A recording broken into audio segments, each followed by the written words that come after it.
What up, man? What's poppin'? The General, aka Festo, the Great. I'm with my niggas. You know what I'm saying? Now it goes like, I'm guilty by association anyway. You diss one, you diss us all. So I'm living by that. But first of all, you know, so I heard him say it wasn't directed toward the whole Wu. It was directed towards meth, which is still the whole Wu. You could use our name all you want to. You could say what you want to say about Wu, nigga. We still legendary, monumental, influential motherfuckers in the game, son. Not just here, internationally, man. So there's nothing really a Joe Buttons could say to Inspectah Deck to make me want to jump and do anything, you know what I'm saying? Because personally, my legacy is bigger than his. You know what I'm saying? And that's just, you ask around, man. You go to Croatia and Japan, and then go from there, go to Singapore, then from there go to London and throw Inspectah Deck and throw my name around, son. You know what I'm saying?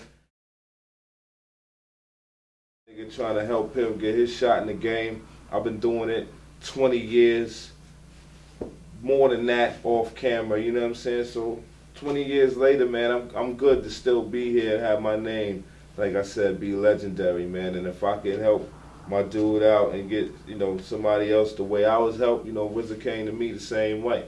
And it's one hand washed another, man. We from the same hood, watched each other grow, and that's how it is, man. Like, continuing the legacy. Like, lyricism in hip-hop right now is like fucking them hot dogs they got in the supermarket that you could microwave. The shit got the bun and the mustard on it already. You know what I mean?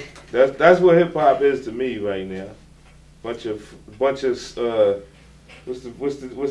chick that make the microwave shit? You know what I mean?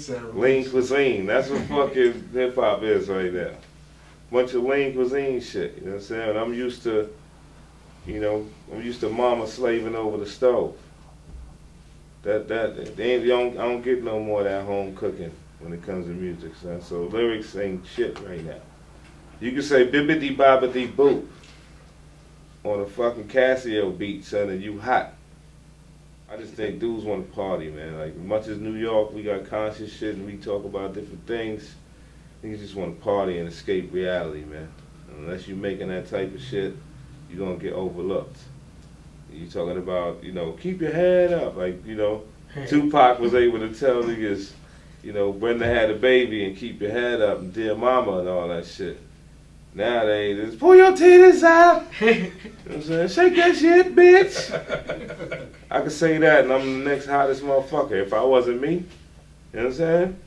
And that's what's real about the shit.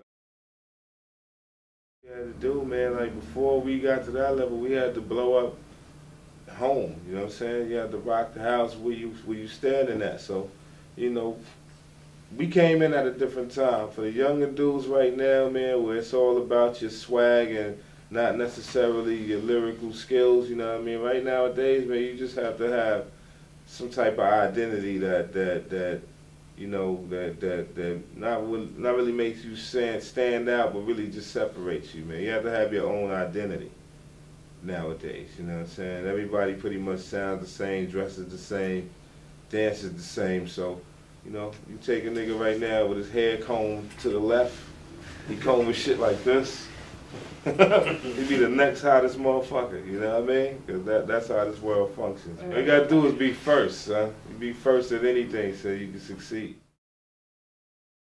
And I wrote that rhyme 4 in the morning on a rainy day while the whole clan was asleep and RZA was just making the beat and I was the only one up. And, you know, he's putting it piece by piece together and I'm just amazed watching him do it. And like, yo, that's why I wound up going first on it, because I threw my verse while everybody was still asleep. When they woke up, they was able to hear me and just everybody just went in back to back, man. And then like at that time, like nobody ever spent $1 million on a video. They gave us $1 million budget for the video over there at Loud, Steve Rifkin.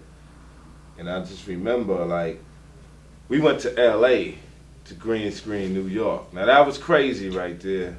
because we was already in New York. We could have, but you couldn't get permits at that time. Giuliani was wilding out. He had like 2,000 more cops on the street.